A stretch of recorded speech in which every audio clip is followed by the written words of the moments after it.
విజయ్ దేవరకొండ సినీ కెరీర్లో ఎన్నో హిట్స్ ఉన్నప్పటికీ గీతా గోవిందం ట్రెమండస్ బ్లాక్ బస్టర్గా నిలిచింది. హీరోగా విజయ్ దేవరకొండకు మరెన్నో అద్భుతమైన అవకాశాలను అందించింది. రష్మిక మందనకు స్టార్ హీరోయిన్ ఇమేజ్ని తెచ్చింది గీతా గోవిందం. ఇక దర్శకుడు పరశురామ్ భారీ చిత్రాల డైరెక్టర్గా కెరీర్ని సాధించాడు. అలాంటి వీరి కాంబినేషన్లో మరో చిత్రం రూపొందించాలనే ప్రయత్నం అప్పట్లోనే జరిగింది. ఎవరికి వారు వేరే ప్రాజెక్టులో బిజీ కావడంతో కాంబినేషన్ సెట్ కాలేదు.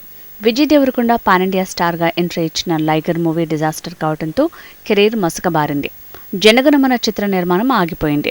ప్రస్తుతం సెట్స్పై ఉన్న ఖుషీ చిత్రంపైనే హోప్స్ పెట్టుకున్నాడు వీడి. పరశురామ్ మహేష్ బాబుతో సర్కార్ వారిపాట చిత్రాన్ని సూపర్ హిట్ చేశాడు. దాంతో ఎప్పటినుంచో ఎదురుచూస్తున్న విజయ్ దేవరకొండ పరశురామ్ కాంబో మళ్లీ వార్తల్లో నిలిచింది.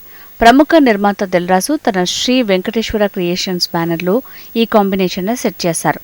ఖుషీ చిత్ర నిర్మాణం పూర్తి కాగానే ఈ ప్రాజెక్టు పట్టాలెక్కే అవకాశం ఉంది. గీతా గోవిందం బ్లాక్ బస్టర్ కాంబో సెట్ కావడంతో విజయ్ దేవరకొండ తన పూర్వ వైభవాన్ని మళ్లీ సాధిస్తాడని సంబరపడుతున్నారు ఫ్యాన్స్.